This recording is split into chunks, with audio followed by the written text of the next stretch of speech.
नमस्कार प्रणाम। दिल्ली के ओल्ड राजेंद्र नगर में 27 जुलाई को राउज आईएएस कोचिंग सेंटर के बेसमेंट में पानी भरने के कारण 3 छात्रों की मौत हो गई है। यूपी की श्रेया यादव, बिहार की तान्या सोनी और केरल के नवीन डाल्विन की इस हादसे में मौत हो गई है। एक और जहां श्रेया यादव उत्तर प्रदेश के अंबेडकर नगर की रहने वाली हैं, वहीं तान्या सोनी बिहार के औरंगाबाद की हैं, लेकिन उनके पिता तेलंगाना में काम करते हैं। जिसके बाद छात्रों ने सड़कों पर उतरकर प्रोटेस्ट करना शुरू कर दिया है। छात्रों में बहुत ज़्यादा आक्रोश है। इस घटना के बाद से जमकर हंगामा मचा हुआ है। अब प्रशासन की लापरवाही पे भी सवाल उठाया जा रहा है। आइए इस हादसे की घटना को डिटेल में जानते हैं आज के इस वीडियो में।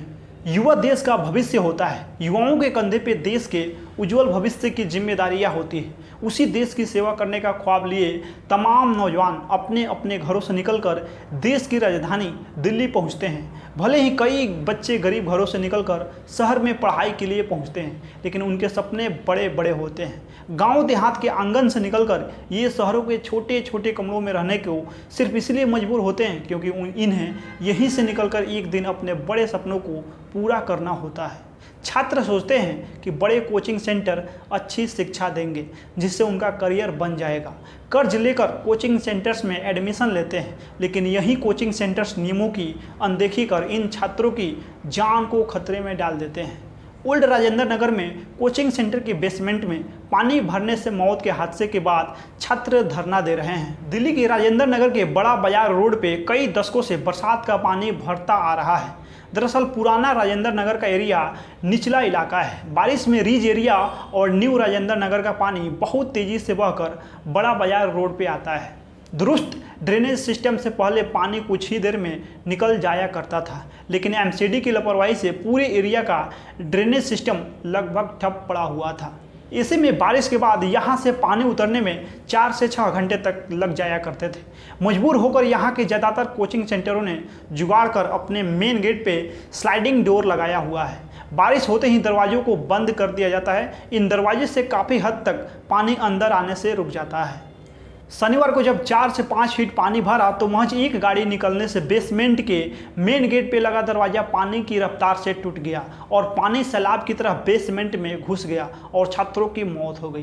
पुलिस हादसे के आरोपियों की पहचान कर मनोज नाम के आरोपी को गिरफ्तार भी किया है। MCD municipal corporation of Delhi को चाहिए था कि नाले को पहले अतिक्रमण मुक्त कराकर यहाँ पानी निकासी की व्यवस्था करती, लेकिन हादसे के बाद एजेंसियाँ सोते हुए जागती हैं। राजेंद्र नगर के स्टडी सेंटर में पानी भरना शुरू हुआ तो बेसमेंट के दरवाजे पर लगा बायोमेट्रिक डोर फेल हो गया। दरअसल पानी भरते ही स्टडी सेंटर की बत्ती गुल हो गई। अंधेरे और पानी के बीच छात्रों ने निकलने की कोशिश की, लेकिन वह अंदर ही फंस गए। बेसमेंट में आने और जाने के लिए 2 जीने बने हुए हैं। कुछ ने दूसरे रास्ते की ओर जाने का प्रयास किया तो वह अंधेरे में ही फंस गए। इस बीच सामने की ओर लगा कांच का दरवाजा टूट गया और कुछ छात्रों ने वहां से भागकर जान बचाई। यूपीएससी की तैयारी कर रहे छात्रों का आरोप है कि पूरे ही राजेंद्र नगर के ज़्यादातर कोचिंग सेंटरों में बायोमेट्रिक डोर से एंट्री है।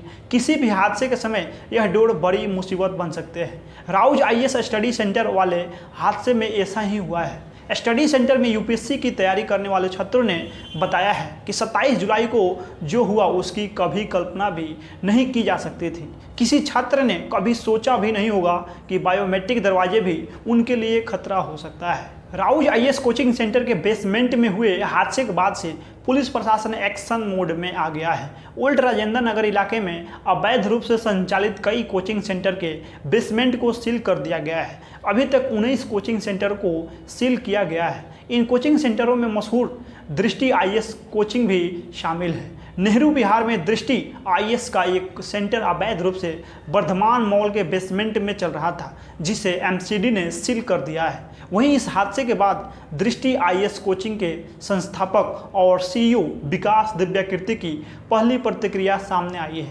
इस घटना के बाद अभी तक कई लोगों को गिरफ्तार किया जा चुका है। इस मामले के तूल पकड़ने के बाद गृह मंत्रालय द्वारा जांच के लिए कमेटी भी गठित की गई है, जो 30 दिन में रिपोर्ट सौंपेगी। उत्तर प्रदेश, बिहार, मध्य प्रदेश और राजस्थान की सरकारें भी अब अलर्ट हो गई है। बाकी इस वीडियो में आप लोग अपना प्रतिक्रिया दे दीजिए। मिलते हैं अगला वीडियो में। बहुत बहुत धन्यवाद।